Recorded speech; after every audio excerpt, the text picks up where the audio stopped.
말씀은 신약성경 야고보서 5장 13절에서 20절입니다. 신약성경 야고보서 5장 13절에서 20절까지 제가 가지고 있는 성경책 신약 376면 야고보서 5장 13절에서 20절까지 우리 다 같이 찾으셔서 저와 여러분들이 하나님 말씀 한 절씩 교독하도록 하겠습니다. 너희 중에 고난당하는 자가 있느냐? 저는 기도할 것이요. 즐거워하는 자가 있느냐? 저는 찬송할지니라.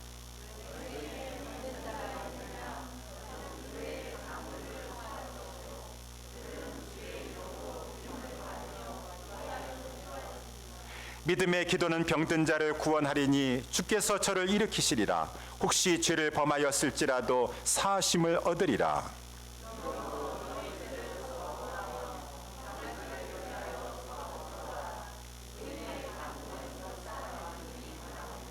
엘리야는 우리와 성정이 같은 사람이로되 저가 비 오지 않기를 간절히 기도한즉 3년 6개월 동안 땅에 비가 아니오고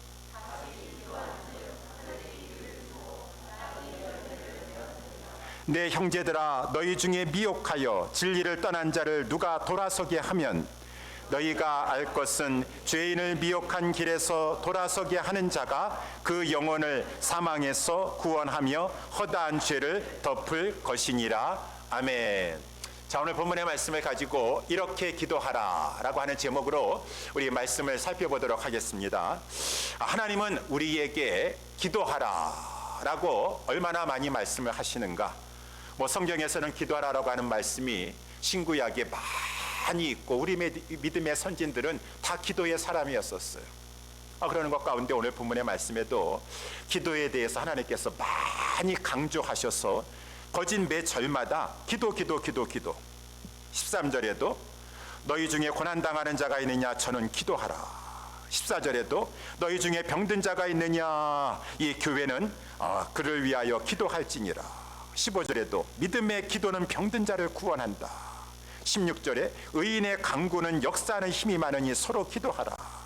17절에도 간절히 기도한즉 3년 6개월 동안 땅에 비가 오지 아니하고 18절에도 다시 기도한즉 하늘이 비를 주지 아니하였느냐. 계속 매 절마다 기도라고 하는 단어가 등장하면서 하나님께서 이렇게 우리에게 성도들에게 기도해야 될 것이니라. 기도하라 라고 말씀해 주고 있어요. 기도하되 항상 기도하라는 것이 항상 기도하라.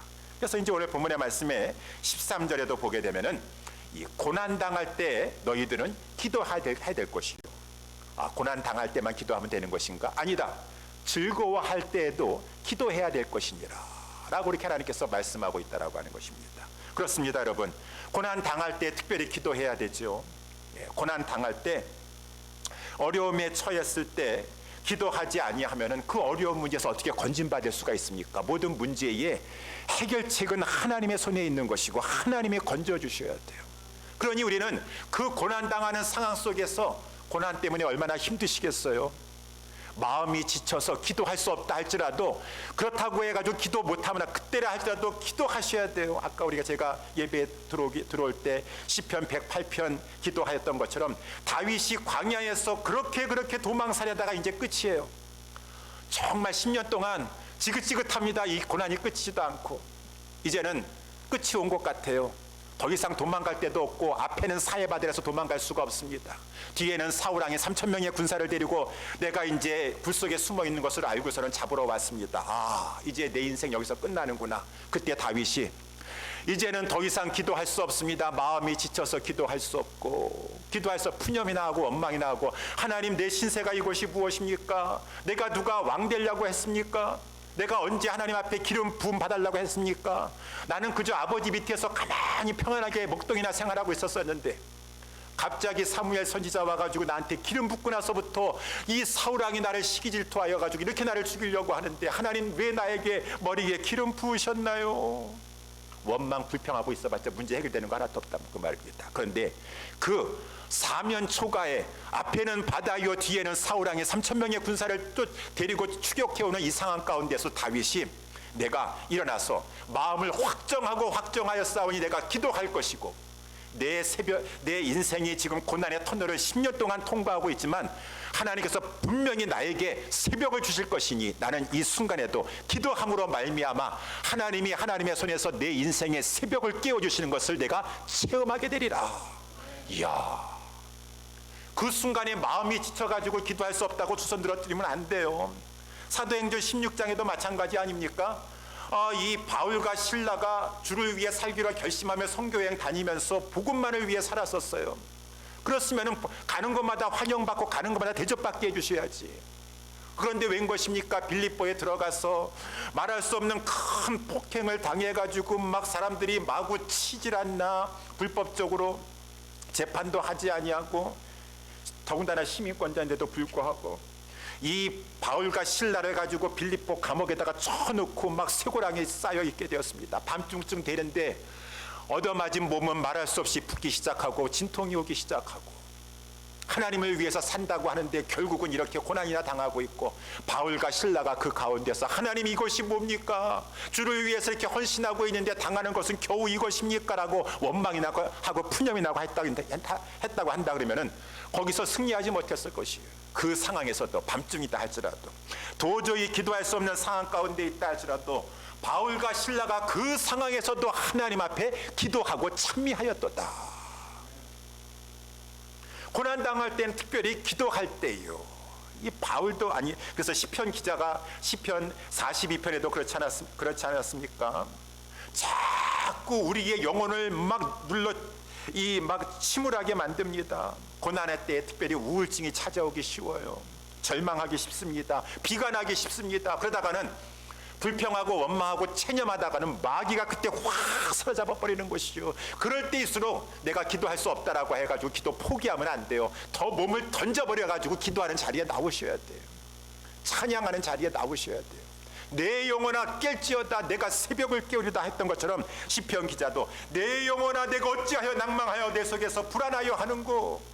너는 자기 영혼에게 명령하는 거예요. 너는 하나님을 바라라. 그 얼굴에 도우심을 인하여 나는 지금 하나님을 찬송하리로다. 내 영혼아 하나님을 찬양할지어다. 우겨쌍함을 당하고 있는 그 순간에도 하나님 앞에 찬양할 때, 그때 이제 새벽이 찾아오게 되는 거예요. 어디에 물러가 버리게 되고. 그 고비를 뚫고 나아가려면 고난 중에 낭망하면 안 돼요. 고난 중에 기도하셔야 돼요. 고난 중에 기도하셔야 돼요.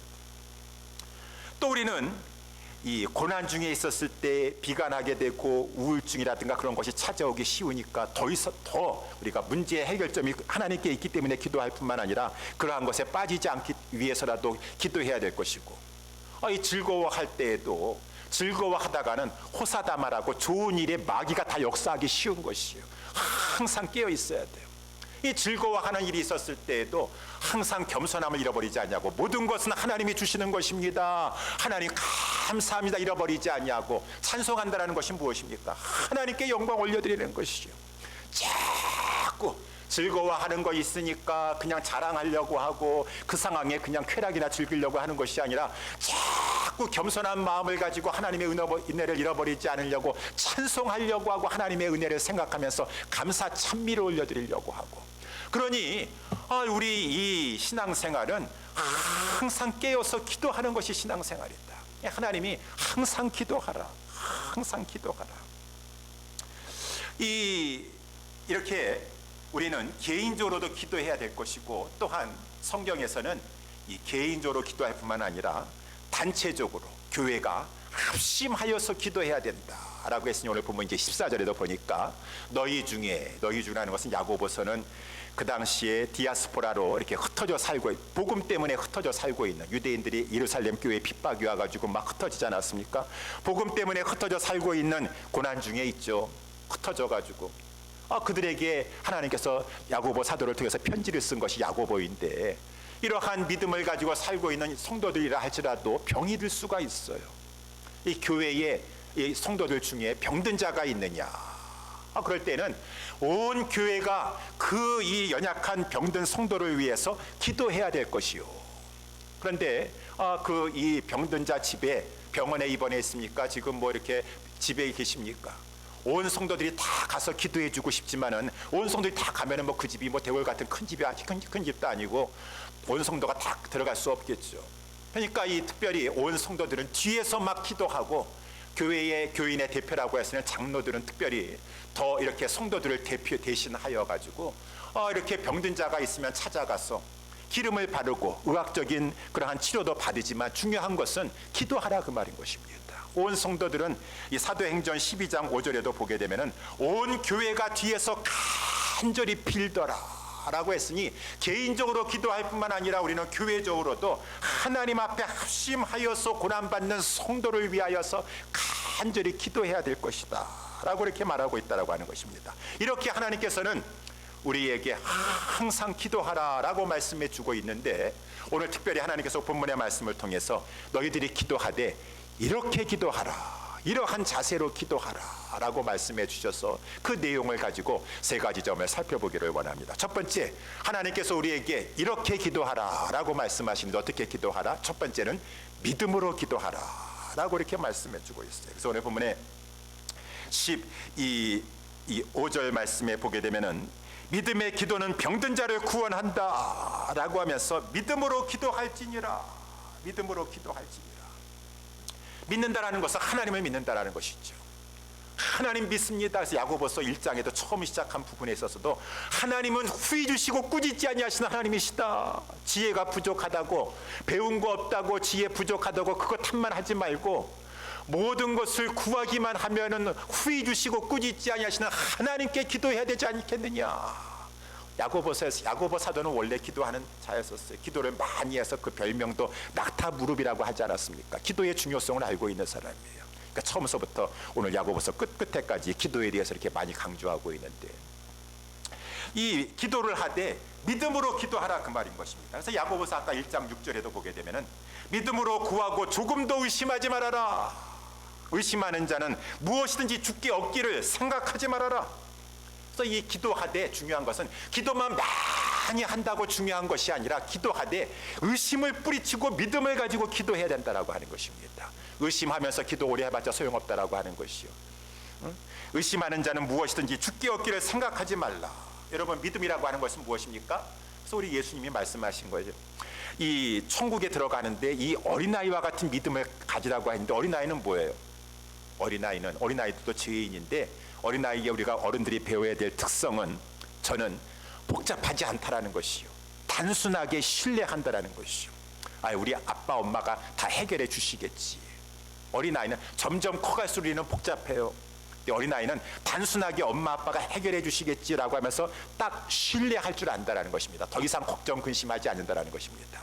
이렇게 단순하게 신뢰하는 것이요, 하나님이 늘 돌보아 주실 것이니라, 이렇게 믿는 단순한 믿음을 가져야 되는데 그 머릿속이, 그 마음속이 복잡합니다. 그래서 이 의심이라고 하는 이 말은 원래 이 뜻이 갈라지다, 이 서로 다툰다라고 하는 것이, 마음이 갈라져 있어요. 지금 믿기도 하지만 믿지 아니하는 불신의 마음도 있겠습니다. 기도한다고 되겠어? 그렇다고 한다면 뭐 다 되게 기도하다 안 될 거야. 그 마음과 두 마음을 품고 정함이 없는 상태 가운데 그냥 기도만 하고 있는 것이에요. 받을 생각하지 말래라고 하는 것이죠. 그래서 이 의심이 있으면 항상 이 갈리고 이것이 막 서로 다툼으로 말미암아 심리적인 이 내분이 일어나게 되는 것이에요. 그러니 여러분, 의심 잘하는 사람은 심리적인 내분이 항상 일어나가지고 심령에 안정이 없습니다. 항상 심령이 안정이, 평안함이 없어요. 그러니까 그 행동하는 것이 항상 이렇게 기복이 심해요. 기복이 통일이 안 됩니다. 그냥 어떠한 상황 가운데서도 요동치지 않냐고 견고하게 서 있어야 되는데, 이 마음속에 의심이 있다 보니까 막 이 두 마음이 싸워가지고 믿음도 있지만은 의심도 있어가지고 내분이 일어나고 갈려져 있으니까 막 이랬다가 저랬다가 막 지금 막 기복이 마음이 많이 심하고 행동이 막 이렇게 오락가락 한다라고 하는 것입니다. 그러니까 생활에 평화가 없어요. 평화가 없어요. 항상 불안하고, 평안한 것 같다 할지라도 불안이 확 밀려와가지고 이 바다 물결과 같이, 우리 야고보서에 보니까 바다 물결이 쉼없이 막 파도가 막 치면서 계속 흔들리는 것처럼 바다와 같이 정함이 없는 자로다. 두 마음을 품은 자요. 의심을 가지고 있는 자, 그러한 자들은 무엇이든지 주께 얻기를 생각하지 말라라고 하나님 말씀하시면서 기도할 때 믿음으로 기도하라, 믿음의 사람이 되도록 하라 라고 이렇게 하는 것이죠. 그래서 이제 오늘 본문의 말씀에 이 믿음의 사람의 대표적인 인물로서 이 엘리야 선지자를 하나님께서 예로 드셨습니다. 그래서 오늘 17절 18절 말씀을 먼저 보게 되면은, 엘리야는 우리와 성정이 같은 사람이로되 저가 비 오지 않기를 간절히 기도한즉 3년 6개월 동안 땅에 비가 아니오고 다시 기도한즉 하늘이 비를 주고 땅이 열매를 내었느니라. 엘리야는 굉장한 기도의 사람이었었어요. 그런데 엘리야가 우리와 다른 사람인가? 저는 특별한 사람인가? 무슨 초인인가? 그렇지 않다라는 것이요. 성경이 우리와 똑같아요. 성경은 사실대로 기록하니까 후에 엘리야가 우리와 같이 연약한 모습도 보여서 그저 이 이세벨이라고 하는 여자가 막 이를 갈면서 엘리야 죽이겠다라고 나오니까 엘리야가 그렇게 담대했다가도 무서워가지고 막 도망가지 않습니까? 그러다가 또 그냥 그 로뎀나무 밑에 가지고 주여 족합니다. 이제는 더 이상 살고 싶은 마음 없습니다. 저를 취하여 데려가시옵소서. 죽기를 원합나이다. 그렇게 우리와 똑같이 연약한 모습을 가지고 있었던 성정에 같은 사람이었었다 그 말인 것입니다. 그런데 이 엘리야가 우리가 그렇다고 해서 뭐 그 사람 그런 믿음 없는 것을 본받으라고 하는 것이 아니라 하나님께서는 이 오늘 본문 17절 18절에 나와 있는 것처럼 저가 담대하여서 하나님 앞에 믿음의 기도를 하였던 그것을 본받으라고 하는 것이죠. 이 엘리야가 얼마나 믿음을 가지고 기도하는 사람이었던가 열왕기상에 우리 보게 되면은 그 내용이 나와 있는데, 얼마나 이 엘리야가 믿음과 확신을 가지고 있었습니까? 뭐 간략하게만 소개한다 그러면은 이 갈멜산에 가가지고 아방 이세벨 밑에서 지금 온 나라를 다 우상으로 뒤덮어 버렸어요. 바알 선지자들이 450명, 이 아세라 선지자들이 이 450명과 400명, 850명 있습니다. 다 데려 나와라. 1대 850으로 정말 어느 신이 참 신인지 온 백성 앞에서 보이도록 하겠다라고 해서 거기서 서로 단을 쌓고 하나님 앞에 기도하여 각각 신에게 기도하여 가지고 하늘에서 불을 내리는 신이 참 신이니라라고 이렇게 이제 결투를 벌이게 되었어요. 저 바알이나 아세라 신 아무에게 해봤자 소용없어요. 우상은 눈이 있어도 보지 못하고 귀가 있어도 듣지 못하고 손이 있어도 능력을 행하지 못하고 아무리 아침부터 저녁까지 그저 막 자기 몸을 상해하면서까지 불러댄다 할지라도 불이 떨어지지 아니하였습니다. 이제 엘리야 차례가 되었어요. 엘리야가 그 이스라엘의 그 이 허물어진 12지파를 상징하는 그 12돌을 가지고 하나님 앞에 언약의 하나님, 이 12지파를 통해서 하나님 나라를 세우시고자 하는 하나님 아니십니까? 무너졌습니다. 다시 수축하는 마음을 가지고 12돌을 가지고 단을 쌓은 다음에 거기에 나무를 벌려놓고 송아지를 잡아가지고 각을 떠가지고 거기다가 제물을 올려놓고 그렇게만 하는 것이 아니라 이 엘리야는 하나님께서 얼마나 강력한 불을 내려주실 것인지 확신하였던지 그 단 주위에다가 또랑을 파는 것이죠. 또랑을 파가지고 저 지금 물 4통에다가 가득가득 물을 실어가지고 3번씩이나 왔다 갔다 12통이 되게 되는 것이죠. 물을 다 그 제물 위에다가 붓도록 하라. 아니 지금 하늘에서 불이 내려가지고 불이 지금 제물에 떨어져가지고 타야 되는 파국에 물을 갖다 부라니요. 물을 갖다 분다 할지라도 하나님은 역사해 주실 것이니라. 이야, 그러한 믿음의 담대함이 있는 것이죠. 아니 지금 이렇게 하도 시원찮은 판국에 불이 내려야 되는 상황에 물을 갖다 분다 할지라도 하나님이 역사하실 것이다. 그 순간에는 믿음을 보여야 되는 것이요. 이야, 그래가지고 막 물을 갖다가 사람들이 막 부니까 그것이 차고 넘쳐가지고 또랑에까지 막 가득 막 흘러넘치게 되었어요. 그때 하나님 앞에 기도하지 않습니까? 하나님, 어찌 하나님께서 이렇게 조롱을 받으시고 멸시를 받으십니까? 하나님이 참신인 것을 나타내 주셔서 저 우둔한 백성들 두 마음을 품어가지고 지금도 바알과 여호와 사이에서 왔다 갔다 하고 있는 저 백성들에게 여호와 하나님이 참신인 줄 알게 하여 주시옵소서. 그러면서 막 하나님 앞에 간절히 기도하는데 불이 떨어져가지고 막 그 재물을 태우뿐만 아니라 단을 막 태우고 거기 또랑의 물까지 완전히 불이 살아버렸다는 것입니다. 그렇지만 그 왔다 갔다 하던 백성들이 그것을 보고 나서 여호와가 참 하나님이시도다. 여호와가 참 하나님이시도다. 이 엘리야 선지자는 다 담대하게 믿음을 가지고 나아갔다라고 하는 것입니다. 이 믿음의 모습을 보여줬었는데 그러니까 막 이제 이 백성들이 회개하게 되었어요. 막 땅에 엎드려 가지고 막 저들이 여호와 그는 하나님이시로다, 여호와 그는 하나님이시로다 막 회개하고, 엘리야 선지자가 일어나 가지고 지금 바알 선지자들 다 잡아가지고 끌고 와라. 거기서 다 그냥 450명을 죽여버리고, 이 엘리야 선지자가 이렇게 하나님 앞에 이제 모든 그동안의 기근 3년 6개월 동안의 기근을 다 제한 다음에 이제 갈멜산으로 올라가 가지고 이 아방에게 또 믿음의 말을 하는 것이요. 이 믿음의 말을 하는 것입니다. 불확실한 말, 될까 안 될까 걱정하는 말이 아니라, 아방이요, 내 귀에 지금 큰 빗소리가 들리나이다. 정말 빗소리 들렸을까요? 믿음의 말이죠. 하나님께서 큰 비를 주실 것이다. 빨리 지금 내려가소서. 지금 큰 빗소리가 들리나이다 라고 이렇게 말하는 것이요. 그러면서 엘리야는 지금 구름 한 점 없어요. 청청하고 이 밝은 이 하늘 밑에서, 갈멜산 밑에서 하나님 앞에 이제 기도하는 것입니다. 하나님께서 반드시 큰 비를 몰고 오실 것이다. 이 비가 올 가능성은 전혀 없는 그 상황 가운데서도 여러분, 믿음을 가지고 있으면 간절하게 끝까지 기도하려고 합니다.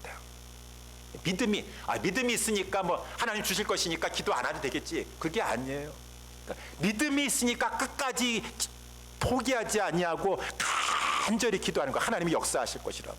근데 우리는 이 믿음이 부족하여 가지고 기도한다고 하나님이 역사해 주시겠습니까? 라고 하는 말은 하지 못하지만 노골적으로 행동으로 그렇게 하잖아요.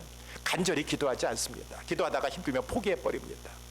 근데 정말 믿음이 있으면, 그래서 예수님도 하신 말씀이에요. 항상 기도하고 낭망치 아니하는 그 불의한 재판관 앞에 과부를 비유를 들어서 항상 기도하고 낭망치 아니해야 되는 것을 맨 마지막에 결국은 이 믿음하고 연결시키셔서, 인자가 올 때에 그러한 믿음을 보겠느냐, 항상 낭망치 아니하고 막 계속 와서 간절히 기도하는 그러한 자를 보겠느냐, 그것이 바로 믿음이라고 하는 것이. 믿음이 있으면 간절히 기도하게 되는 것이. 그래가지고 막 엘리야가 땅에 엎드려져가 땅에 무릎 꿇고 그 자기의 머리를 가지고 두 무릎 사이에 집어넣을 정도로 막 간절한 자세를 취하면서 하나님 비를 내려주시옵소서, 비를 내려주시옵소서 막 기도하다가 사환이 거기 옆에 있었어요. 자, 꼭대기 올라가 가지고 바다 저편에 지금 비올 징조가 있는가 보고 오라 라고 했어요. 그랬더니만은 그 사환이 보고 와가지고 저 지중해에 쫙 내려다보이는 갈멜산을 내려다보면서 아무것도 없나이다, 구름 한 점 없나이다. 엘리야가 거기서 낙심했을까요? 좌절했을까요? 포기했을까요? 아니다. 7번까지 다시 보고 오라. 7번이라는 것은 완전수예요. 하나님이 주실 때까지 끝까지 기도하겠다는 것이요. 너 포기하지 말고 계속 7번이라도 끝까지 올라가서 또 살피고 와라. 하나님이 어떠한 징조를 보이는지. 막 1번, 2번, 3번, 4번, 5번, 6번, 마치 아람 장군의 이 나아만 장군이 그 한 번 물속에 들어갔다가 나오고 하니까, 한 번 물속에 들어갔다 나오니까 문둥병이 반이라도 한 10% 없어졌네.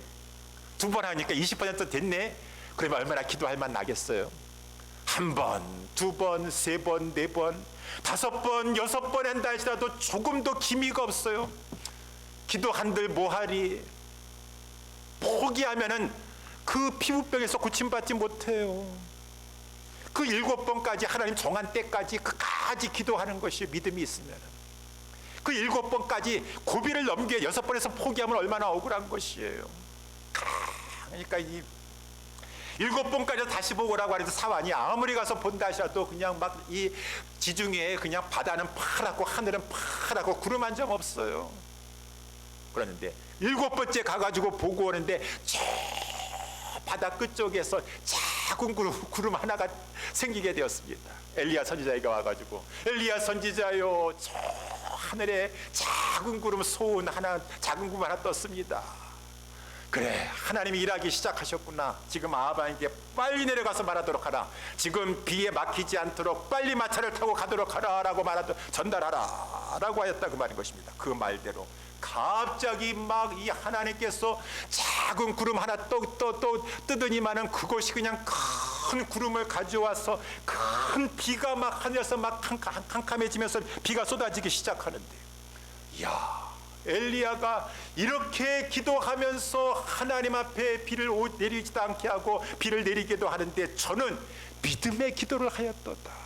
믿음의 기도를 하였도다. 하나님께서 이렇게 말씀하시는 것은 엘리야 잘했습니다라고만 한 것이 아니라, 엘리야는 우리와 똑같은 성정을 가진 자들이니 너희들은 기도하는 자들이 되어야 될 것이고, 너희들도 엘리야처럼 안 된다, 할 수 없다, 포기하다, 원망, 불평, 신세 타령이나 하고, 나 우울증 걸렸어요, 나 정말 신앙생활도 좋은 거 하나도 없어요, 맨날 그냥 모여가지고 내가 얼마나 비참한 인생인데, 내가 얼마나 비참한 상황 가운데 있는데 하나님 너무하십니다, 그렇게만 하는 것이 아니라, 믿음을 가지고 내 영혼아 내가 어찌 낭망하고 절망하고 있느냐, 너의 몸을 날려서 마음이 지쳐서 기도할 수 없는 그 순간에도 하나님 보좌 우편에서 주님이 나를 위해서 기도해주고 계시고, 내 속에 지금 성령님께서 말할 수 없는 탄식으로 나를 위해서 기도하고 계시는데, 내 육신을 쳐서 내가 기도해야 되겠구나, 끝까지 믿음을 잃어버리지 않냐고 하나님은 역사해 주실 것이니 기도하라 라고 말씀하시니, 저와 여러분들은 기도하는 엘리야와 같은 믿음의 기도를 하는 사람들이 돼야 될 것이라고 하는 것입니다. 여러분, 그렇기 때문에 믿음이 있어야 돼요. 우리는 항상 새벽에 나와서도 불 꺼놓고서는 새벽에 무슨 기도만 하면 됐지, 무슨 예배를 드려요? 아니에요. 말씀을 통하여, 말씀은 하나님을 주시는 말씀이고, 이 모든 말씀이 하나님이 얼마나 위대하신가, 하나님이 얼마나 권능이 있으신가, 하나님이 얼마나 기다리셨다가 일어나셔서 역사해 주시는가라는 것을 말씀을 보니까, 새벽이라도 피곤한 육신을 가지고 나와서 하나님의 말씀을 들을 때 자꾸 우리가 현실만 보던 것을 하나님 바라보게 되니까 힘과 용기가 생겨나게 돼가지고 그저 하나님 앞에 기도하고 부르짖게 되는 것이고, 우리가 수요일이라든가 새벽에 나와서 자꾸 하나님의 말씀을 들을 때 기도만 오래 한다고 불 꺼놓고 그냥 음악만 틀어놓고서는 기도만 그냥 한다고 되는 것이 아니라, 믿음의 기도를 하라 그 말인 것입니다. 하나님을 믿으라, 하나님을 신뢰하라, 의심을 물리쳐버려라, 마귀의 공격을 물리쳐버려라. 저와 여러분들이 믿음과 확신의 사람들이 될 수 있게 되기를 예수님의 이름으로 다시 축원합니다. 두 번째, 이렇게 기도하라. 어떻게 기도하라? 죄를 회개하며 기도하라 라고 하는 것이겠죠. 그래서 이제 오늘 본문의 말씀 다시 돌아가서 이 15절에도 보게 되면 하반절에 이제 이 병든 자를 위해서 믿음의 기도를 하라라고 하면서, 혹시 죄를 범하였을지라도 사심을 얻으리라. 이러므로 너희 죄를 서로 고하며 병낫기를 위하여 서로 기도하라. 의인의 강구는 역사하는 힘이 많으니라 라고 이렇게 말씀하셨어요. 갑자기 이 병낫기를 위해서 기도하다가 이 죄를 회개하는, 이 죄와 연관시키는 말씀을 하셨다는 것입니다. 이 병은 죄하고 연관이 있어요. 죄하고 연관이 있다. 우리 모두는 다 그렇습니다. 우리가 왜 지금 모든 사람들은 다 병 때문에 고생합니까? 아담의 그 죄성 때문에 그래요. 아담이 하나님 앞에 범죄하지 않았다고 한다 그러면은 죄도 없고 죽을 일도 없어요. 이 죄 때문에 불행이 찾아왔고, 죄 때문에 병이 찾아온 것이죠. 특별히 우리의 삶 가운데 있어서는 모든 사람은 다 이 죄성이 있고, 그렇기 때문에 병들고 고생하기도 하다가 죽음을 맞이하게 되는 것이고, 또 우리는 어떠한 특별한 잘못을 범하였을 때, 모든 것이 다 그런 건 아니지만, 우리 하나님의 영광을 위해서 특별히 하나님께서 하시는 것도 있지만, 이 죄하고 이 병은 연관이 또한 깊다라고 하는 것입니다. 그래서 우리는 이 병낫기를 위해서는 이 먼저 우리 자신의 죄를 살펴보고 회개하면서 기도해야 된다라고 하는 것이에요. 그래서 하나님께서는 오늘 본문에 나와 있는 대로 이 서로 성도들이 회개하면서 이 기도하셔야 돼요. 그래야지 의인의 강구는 역사하는 힘이 많으니라 라고 16절에 하나님께서 말씀해 주고 있으니, 의인이라는 것은 누구입니까? 의인은 죄가 없다고 하는 사람이 의인이 아니라, 나는 죄인입니다, 죄인오라 하실 때 날 부르소서 라고 하면서 자기 죄를 깨달아 알고 회개하는 그 사람을 예수님 말씀하시기를, 저가 하나님 앞에 의롭다 인정함을 받았느니라. 바리새인하고 세리가 동시에 하나님 앞에 나와서 기도한다 할지라도 바리새인은 의인이었었어요. 자기 스스로 의인이라고 의롭다고 여겼고, 사람들도 그는, 바리새인은 의인이라고 생각했습니다. 의인이라고 생각했죠. 그렇지 않겠습니까, 여러분? 이 바리새인들은 성경에 보니까 정말 의인이 될 만한 그러한 여러 가지 조건을 가지고 있었어요. 바리새인들이 기도 많이 했습니다. 바리새인들이 기도. 그래서 이 누가복음 18장에 성전에 나와서 할 때 하나님 앞에 바리새인이 나와가지고 하나님 감사합니다. 저는 일주일에 2번씩 아마 일주일에 이틀씩은 금식하면서 기도합니다. 감사합니다. 아무도 그렇게 우리 교회 성도 중에서 일주일에 2번씩 우리 성도 중에서 일주일에 2번씩 꼬박꼬박 금식하면서 기도하시는 분 계세요? 대단한 바리새인 기도의 열심입니다. 일주일에 이틀은 금식하면서 기도할 정도로. 그러니 참 이 의인이라고 말할 수 있을 것 같아요. 이 기도를 아주 그냥 열심히 하는 자였다 그 말인 것입니다. 바리새인은 11조를 정확하게 잘 드렸어요. 11조를 잘 드렸어요. 그래가지고 그 바리새인이 또 나와서 하나님 감사합니다. 저는 소득의 11조를 드리는데 얼마나 11조를 정확히 드렸는지 예수님께서 마태복음 23장에 바리새인들은 박하와 회양과 근체 이 나물 있지 않습니까? 나물도 어디 가가지고 산에서 아마 나물 채집하고 왔으면 그 나물까지 근수를 재가가지고 10분의 1에 해당되는 만큼은 하나님 앞에 정확하게 드릴 정도로 박하와 회양과 근처의 11조를 예수님 바리새인들에게 말하는 것이요. 저들은 드린다 그 말인 것입니다. 여러분 바리새인들이 얼마나 의롭습니까? 바리새인들이 전도를 그렇게 많이 했어요. 전도를 우리 하기 힘들어하는 전도를 바리새인들이 얼마나 그렇게 열심히 했는지 예수님께서 마태복음 23장 15절에 바리새인들을 향하여서 너희는 교인 하나를 얻기 위하여서 바다와 육지를 두루 다니는도다. 바다와 육지를 두루 다녀가지고 바리새인들은 얼마나 교인 하나 얻기 위해서 전도를 그렇게 많이 하는지 몰라요. 근데 전도해가지고 또한 자기와 같은 지옥의 자식을 만든다 그 말인 것이죠. 바리새인을 만들어버린다는 것입니다. 그러니까 이러한 모든 말씀은 기도 많이 하는 것과 11조 정확하게 잘 드리는 것과 전도 많이 하는 것, 이것이 얼마나 귀합니까? 절대로 이것이 귀하지 않. 하나님은 이것도 버리지 말고 이것도 하라고 하는 것이에요. 이것은 하나님 앞에서의 바른 신앙생활이에요. 그런데 바리새인은 무엇입니까? 이 기도 많이 하고 하나님 앞에 막 이 11조를 정확히 잘 드리고 막 이 전도도 열심히 막 바다 끝까지 가서라도 한 영혼을 구원하려고 하는 그런 열심을 가지고 있었는데 무엇보다도 하나님 앞에서 하나님이 싫어하는 죄성을 가지고 있었으니 교만하다라고 하는 것입니다. 나처럼 의로운 사람이 있으면 나오라 그 말인 것입니다. 우리 교회에서 나처럼 전도 많이 하고 나처럼 기도 많이 하고 나처럼 이렇게 하나님 앞에 11조 생활 정확히 하는 사람은 아마 우리 교회에 없을 것이에요. 나 같은 정말 신앙생활 열심히 하는 사람은 없습니다. 나처럼 나 특심이 열심입니다. 하나님. 그래가지고 자기 의에 빠져가지고 다른 사람을 멸시하는 것이에요. 그래서 누가복음 18장에 바리새인에게 이 비유를 지금 말씀하시면서 자기는 의롭다고 믿으면서 오히려 그렇게 막 기도생활, 전도생활, 막 이 11조 생활 열심히 하는 것이 자기의 의의 근거가 되었어요.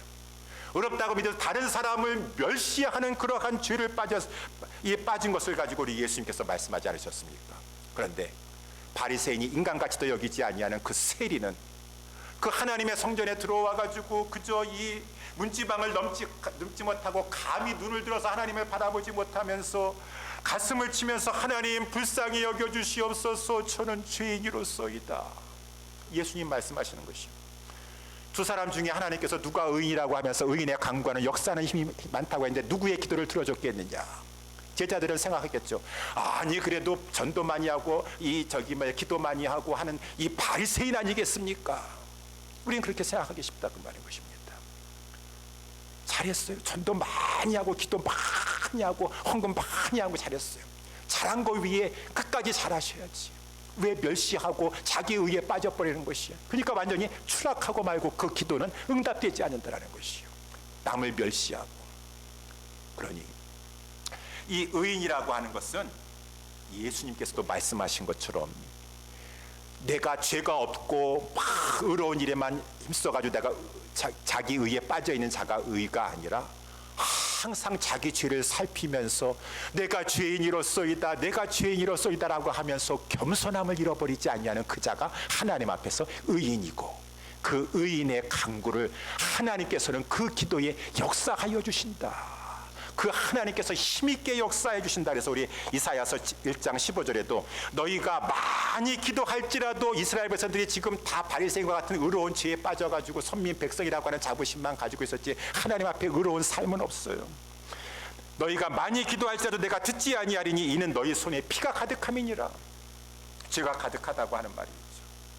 그래서 우리는 항상 이 바리새인과 같은 그러한 자기의에 빠지고 다른 사람을 멸시하고 그러한 죄를 범하는 것이 아니라 하나님 앞에 죄인된 심령을 가지고 겸손한 마음을 가지고 회개하는 마음으로 하나님 앞에 기도했을 때 하나님께서 역사해 주신다라고 하는 것입니다. 그래서 특별히 우리 모든 성도들, 저나 우리 장로님들이라든가 우리 권사님들이라든가 우리 뭐 여기 대표 단위에 올라가지고 지금 우리 예수사랑교회는 기도하시는 그러한 분들은 또 하나님 앞에 우리 모든 성도들 뿐만 아니라 또 하나님 앞에 기도하는 그러한 사람들이 돼야 되는데, 그러한 기도가 땅에 떨어지지 않냐고 역사하려면은 하나님 앞에서 죄인된 의식을 가지고 하나님 앞에 겸손한 마음으로 기도해야지. 그 목사님이 가서 기도하니까, 그 집사님이 올라오셔서 하나님 앞에 대표하여서 기도하니까 하나님께서 역사하는 힘을 많이 베풀어 주셨구나. 교회에 지금 아픈 성도들이 많이 있는데 교회가 아무리 기도한다 할지라도 역사하는 힘이 없다고 한다 그러면 성도들은 회개하셔야지. 목사부터 회개하셔야지.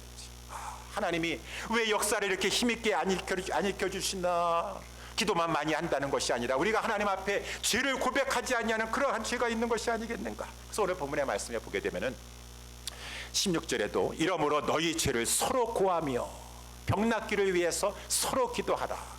아니, 죄를 고하다니요. 하나님, 죄는 하나님 앞에만 고하면 되는 거 아니겠습니까? 회개는 하나님 앞에만 하면 되는 것이 아니겠습니까? 왜 성도들끼리 서로 죄를 고하라고 말씀하시는가요? 라고 우리가 생각할지 모르겠지만 맞습니다, 여러분. 우리 기본적으로 우리는 사람 앞에 죄를 고백하지 아니하고 하나님 앞에 하죠. 가톨릭이 잘못됐습니다. 가톨릭은 무슨 이 고해 성사라고 해가지고 왜 하나님 앞에 직접 죄를 고백하면서 이 사죄의 은총을 요청할 수 있음에도 불구하고 왜 사죄 통해야 됩니까? 왜 사죄 통해가지고 왜 이 고해해야 되고 왜 이렇게 용서함 받아야 되는 절차를 거쳐야 되는 것입니까? 하나님 앞에 나아가서 우리 죄를 고하면서 회개하면 되는 것이죠. 그렇지만 우리의 이 죄 가운데 있어서는 사람 앞에도 용서를 구해야 될 그러한 죄가 있다라고 하는 것입니다. 하나님 앞에서는 물론이거니와. 하나님은 뭐라고 말씀하셨어요? 마음을 다하고 목숨을 다하고 힘을 다하여 하나님 사랑해야 될 것이고, 둘째도 첫째와 똑같다 그랬습니다. 첫째와 같으니 내 이웃을 내 몸과 같이 사랑해야 됨에도 불구하고 너가 사랑하지 못했다고 했는데, 사랑하지 아니하는데 그 우리가 자기 죄성에 빠져서 같이 공동체나 같이 교회 생활하는 것 가운데 내가 그만 교만함에 빠져가지고 그냥 다른 성도에게 무례하게 행동했다든가, 내가 혈기를 부려가지고 화를 냈다든가, 내가 서로 성도들끼리 힘을 합쳐가지고 협력해야 됨에도 불구하고 무슨 지금 바리새인이에요? 고르반 지금 하고 있는 것입니까? 나는 지금 하나님께 바쳤기 때문에 부모 공양이고 뭐고 두 번째 돌판에 있는 거 안 해도 됩니다. 그런 게 어디 있어요? 고르반.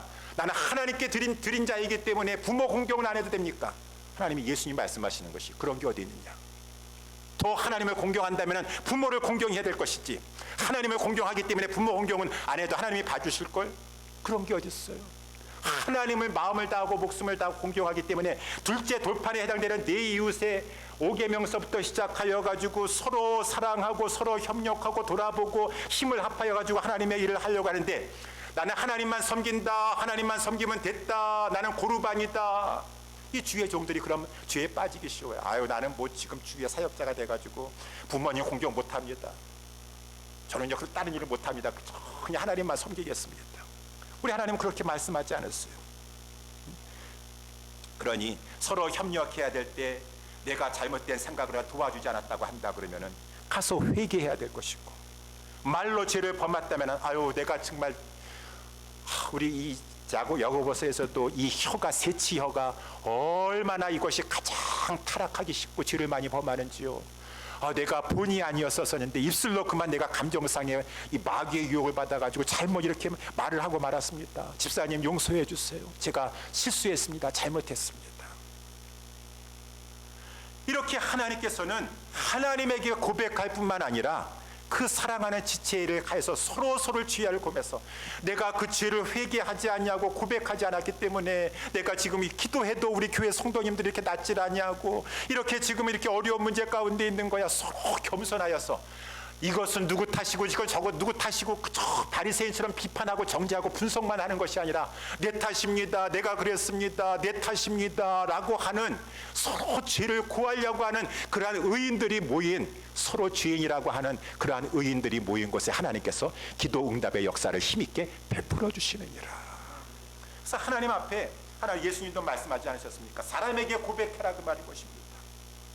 예물을 제단 앞에 드리려고 하다가도 형제에게 원망드릴 만한 일이 생각나면은 형제들이 원망하든 불평하든 나는 하나님 앞에만 예배 드려야 되겠다는 생각하지 마시고 그 예물을 제단 앞에 두고 이 예물도 허공치는 기도하지 말고 허공에다가 바치는 예물 되지 않도록 하기 위해서는 형제에게 찾아가서 죄송하다, 미안하다, 잘못됐다라고 하는 용서를 구하고 나서 의인된 심령 가지고 하나님 앞에 제물을 바치더라도 하나님 그것을 바치는 것이니 회개하는 자에게 하나님께서는 기도에 귀 기울여 주실 것이니라. 그래서 우리는 하나님께서 말씀하시는 것이 이렇게 기도하라. 의인의 그러한 간구를 해야 되는데 죄인된 심령을 가지고 항상 하나님 앞에서 회개하면서 기도하는 저와 우리 모든 예수사랑교회 성도님들 될 수 있게 되기를 예수님의 이름으로 축원합니다. 마지막으로 오늘 본문의 말씀을 가지고 이제 이 19절 20절이 남았는데 저는 영혼 구원을 놓고 기도하라 라고 이렇게 말씀을 이렇게 제목을 삼았습니다. 19절에 20절에 내 형제들아 너희 중에 미혹하여 진리를 떠난 자를 누가 돌아서게 하면 너희가 알 것은 죄인을 미혹한 길에서 돌아서게 하는 자가 그 영혼을 사망에서 구원하며 허다한 죄를 덮을 것이니라. 여기 지금 이 병 고치는 문제, 특별히 교회 안에 병자가 있는 문제 때문에 이렇게 이제 이 서로 기도하라고 말씀하신 다음에 마지막에 가서는 이제 이 성도 중에서 지금 미혹되어 가지고 진리를 떠난 자를 옳은 길로 인도하면은 돌아서게 한 자는 그 영혼을 사망에서 건진 자일 것이고 그 사람의 허다한 죄를 덮게 하는데 쓰임 받는 자다라고 이렇게 말씀하시니 영혼 구원을 말씀해 주고 있는 것이죠. 여러분 육신의 질병에서 병 낫기를 위해서 기도하는 것도 중요하지만 영혼 구원은 얼마나 더 중요합니까? 영혼은 구원은 더 중요하지. 그래서 우리 지난 주일에 제가 금방 있었던 일 금방 얘기하는 것도 위험하다고 얘기하고 있지만 맨날 그냥 간증 예화가 그냥 옛날 것만 가지고 할 수 없으니까 최신의 것이 있어야지 살아있는 거 아니겠습니까? 자랑한다라고 하는 차원이 아니라 여러분에게 같이 나누고 싶어가지고 지난 주일에 우리 교회 앞에 광고 말씀드린 대로 제가 지역 붕괴라고 했지만 이렇게 요란하게 하는 것이 아니라 우리 교회의 장기 결석자들이라든가 그러한 분들이 이렇게 만나뵈기도 힘들고 하니까 우리 교회로 오실 수 있도록 하는데 첫 번째로 우리 커크우드 우리 노인 아파트 여기 가까운데 우리 몇 분이 교회를 안 나오겠어요. 잘 뵙기도 힘듭니다. 그러니까 우리 거기 사시는 우리 권사님에게 권사님 그냥 교회 나오라고 하시면은 안 나오고 자꾸 피하시고 하시니까 권사님이 집에서 이렇게 한번 식사 대접하시겠다고 초대하시면은 제가 거기 가가지고 그분 만나 뵙고 그냥 같이 식사만 하겠다는 것이 아니라 중요한 것은 복음을 제시하길 원합니다. 그런데 우리 권사님도 몸이 아프시고 이렇게 편찮으신데도 불구하고 순종하셨어요. 그래가지고 그 더욱고 어려운데도 불구하고 권사님이 이렇게 집을 오픈하시고 그분들을 이렇게 초청하셨다라고 하는 것입니다. 그래서 우리 교회에 이제 지금 잘 안 나오고 계시는 그 아파트에 사시는 몇 분을 이렇게 초대하고 이제 특별히 우리 김정호 권사님이 토요일 날도 나오셔가지고 우리 같이 이렇게 청소도 하시고 항상 계란이라도 삶으셔가지고 우리 젊은이들도 대접하려고 하시고 하시는 그런 사랑을 지금 베풀고 계시는데 권사님이 이렇게 토요일마다 대화를 나누시는데 거기에 어떤 어르신이 계시는데 90세 되신 우리 어르신이 계셔요. 근데 이분이 옛날에 우리 권사님 따라서 교회에 좀 다녔었는데 통 교회를 안 다니시고 영어를 잘하셔가지고 많은 분들에게 많은 도움을 주셨었는데 지금은 그냥 이렇게 이제 그렇게 하실 수도 없으시고 이제 연로하시니까 근데 교회를 안 다니시고 이제 벌써 나이가 90세가 다셨다라고 하는 말을 듣는데 제 마음이 아니 90세면은 이제 정말 나이가 많이 드셨는데 언제 지금 이제 죽음의 그 관문을 통과하셔야 되는데 아직까지 교회도 안 나가시고 옛날에 권사님 따라서 조금 나가시고 하셨다는데 안타깝다 그 말인 것입니다. 저는 모르시는 분이에요. 그래서 권사님 그러면은 이번에 우리 교회 이렇게 하는데 그분을 한번 이렇게 그분도 초청해 보세요 라고 했지만 권사님이 하시는 말씀이에요. 목사님 그분은 안 오십니다. 그분은 안 오세요. 그분이 요즘 자꾸 사람을 피하려고 한다 그 말인 것입니다. 옛날에는 그렇게 사람들 도와주고 그렇게 했었는데 자꾸 사람을 피해서 얼마 전에 연초에 우리 권사님 댁에 대신방 갔었을 때 또 우리 신방 같이 가신 분들하고 식사를 하고 있는데 잠깐 그분이 오셨었어요. 오셨다가 사람이 있는 곳을 보고 막 그냥 도망가셨어요. 안 들어오고 도망가셨습니다. 그러니까 그분은 안 들어오실 것입니다. 아니 그래도 제가 너무 90세 되시고 이제 연로하시고 지금 힘이 없으시고 하시다고 하시는데 정신도 이제 약해지셨다고 하시는데 그분을 꼭 한번 부르시기 바랍니다 라고 했어요. 그래가지고 이제 가지 않았습니까? 지난 주일날에 가서 권사님 어떻게 그분 오신다고 하십니까? 라고 하니까 권사님이 안 오신대요. 안 오신대. 제가 말씀드렸잖아요. 안 오신다고. 안타깝습니다. 뭐 제가 또 이제 다른 기회도 있을 것인가? 누가 다른 분이 그분의 영혼을 놓고 기도에 그렇게 저거 해주실 것인가? 그래서 제가 마지막 순간에 우리가 권사님 한 번만 더 전화해 주세요. 한 번만 더 전화해 주세요. 안 오신대요. 뭐 안 오실 거예요. 이제 요즘 사람이 있는데 안 와요. 근데 권사님이 순종하셨어요. 전화하셨어요. 그랬더니만은 오시겠어요? 그렇게 권사님이 하시는 거예요. 그분이 오시겠다고 그러시는 것이죠. 아니 여기 지금 이 자리에 오시겠다라고 하는 것이죠. 야 하나님이 역사하시는구나. 그렇게 안 오신다고 하셨고 안 오시는 그런 분이신데 오시겠다고 하신 권사님들 놀라셨어요. 그래가지고 그분이 오셨어요. 그러니 지금은 아주 중요한 기회입니다. 제가 딱 그림을 해가지고 복음 딱 제시할 것 준비해 갔는데 그분을 딱 앞에 놓고 이제 다른 성도님들 계시고 이제 지금 복음을 제시하려고 딱 하고 있는데 갑자기 전화가 왔어요. 그분한테요. 전화가 오더니만은 일어나셔가지고 지금 동생이 오고 있다고 지금 연락 왔습니다. 동생. 여러분 그렇게 마귀가 하필이면 왜 그때 전화가 와가지고 마귀가 그 영혼 복음 듣지 못하게 그렇게 방해하는 것입니다. 그래가지고 그분이 벌떡 일어나가지고 나가시고 계시더라고. 주여 막 속으로 기도하는 것이 권사님 빨리 다시 데려오세요. 지금 얼마 걸리지 않을 것이니까 아직 동생 지금 드라이브하고 오시고 있으면 아직 시간이 있으니까 다시 오셔가지고 복음 듣고 가셔야 했지만은 그 영혼을 다시 들어오셨어요. 앉으셨어요. 제가 복음을 전했습니다. 선생님 하나님은 죽지 아니하시는 영원하신 분이십니다. 하나님은 영생을 영원하신 하나님이시고 하나님 손에만 영생이 있습니다.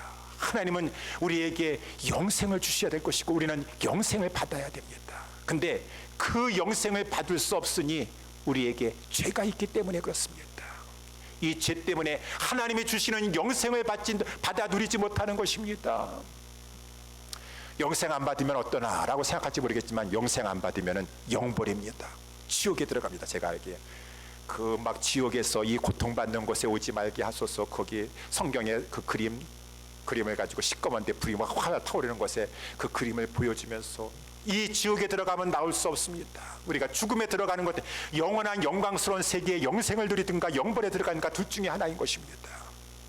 이 영벌에 들어가지 않기 위해서는 사람들은 다른 종교 아무나 열심히 믿으면 되지 않겠는가, 선행이나 열심히 하다 살다 보면은 그저 다 똑같은 하나님이시니까 하나님께서 봐주지 않겠는가. 그렇지 않습니다. 그건 내 생각입니다. 하나님은 우리를 불쌍히 여기시고 사랑해 주셔서 영생 얻는 길을 주셨으니 그 길은 다른 이름으로 주신 것이 아니라 오직 예수 그리스도 이름으로 주셨습니다. 독생자를 주셨고 그분은 우리 죄 문제를 해결해 주시기 위해서 십자가의 소리를 위해서 죽어 주셨습니다. 피를 흘려 주심으로 말미암아 이제 속죄함의 길을 구속함의 길이 열려지게 되었습니다. 그리고 우리 예수 그리스도께서 죽었다가 부활하심으로 말미암아 죽었다가 살아나가지고 영원히 산 사람은 아무도 없습니다. 오직 예수 그리스도밖에 없습니다. 그가 하나님이 인정한 오직 유일한 죄 없으신 그 구원자라고 하는 명명백백한 사실인 것입니다. 이 예수 그리스도를 믿으셔야 됩니다. 요한복음 5장 24절에 누구든지 내 말을 듣고 또 믿는 자는 그 사람이 영생을 얻었고 심판에 이르지 아니하고 사망에서 생명으로 옮겼느니라고 주님이 말씀하여 주셨습니다. 제가 마지막에 우리 그분한테 선생님, 예수님을 마음의 구주로 영접하시겠습니까? 그분이 아주 진지한 모습으로, 우리 집사님도 진지한 모습으로 다 눈이 동그라져가지고 보신 다음에 예, 믿겠습니다. 같이 기도했습니다. 아무것도 아닌가요, 그것이요? 오늘 본문의 말씀 다시 19절 20절 말씀 보도록 하겠습니다. 내 형제들아, 너희 중에 지금 마귀의 미혹을 받아가지고 진리의 길을 떠나서 방황하고 있는 그 영혼을 누가 돌아서게 하면 너희가 알 것은 죄인을 그 미혹된 길에서, 멸망의 길에서 돌아서게 한 자는 그 영혼을 영원한 사망에서 구원한 자인 것이고, 그 예수 그리스도의 허다한 죄의 은총을 덧입는 죄사함의 은총을 덮게 하는 그러한 일을 한 자인 것이니라. 이 구원하는 일, 영혼을 구원하는 일에 병에서 고침받는 것도 얼마나 귀중합니까? 병이 들어가지고 저 육신의 질병으로 고침받는 것도, 그렇지만 육신의 질병과는 비교할 수 없을 만큼 그 영혼의 죽을 죽음의 죄병에서 건짐받는 것은 말할 수 없는 큰 가치 있는 것이요, 중요한 것이요. 우리는 이 일을 놓고 기도해야 된다라고 하는 것입니다. 아까도 말씀한 것처럼 마귀의 공격이, 그 포기했었으면 어떡할 뻔했어요. 아유, 권사님이 아무리 해도 안 오신대요. 그리고 그분 안 오세요. 요즘 안 오세요. 사람 있는 곳에 안 오세요. 그렇습니까? 그러면 뭐 할 수 없죠. 뭐 포기했으면 어떡할 뻔했어요. 마지막 순간이라도 다시 한번 기도해 주세요. 포기하지 않냐고 기도하면서. 또 마지막 그분이 전화 받고 나가신다고 하는데, 또 왜 하필이면 전화가 그때 와가지고 지금 마귀가 공격하고 있구나. 권사님 당장 모시고 오세요. 포기하지 않냐고 속으로는 기도하면서 하나님 도와주세요. 역사하여 주세요. 그 영혼을 사망에서 생명으로, 영벌에서 영생으로 하나님이 역사해 주시니 우리 예수사랑교회는 믿음을 가지고 하나님 앞에 간절히 기도하면서, 회개하면서, 우리가 하나님 앞에 죄를 회개하면서 기도하면서, 특별히 육신의 병든 자들을 위해서 기도할 뿐만 아니라 영혼에, 우리 지금 이렇게 미혹된 길을 가고 있는 자들을 위해서 간절히 기도할 수 있는, 이렇게 기도하라, 이렇게 기도하는 성도가 되라, 교회가 되도록 하라. 우리 예수사랑교회 우리 모두가 될 수 있게 되기를 예수님의 이름으로 축원합니다. 기도하도록 하겠습니다. 하나님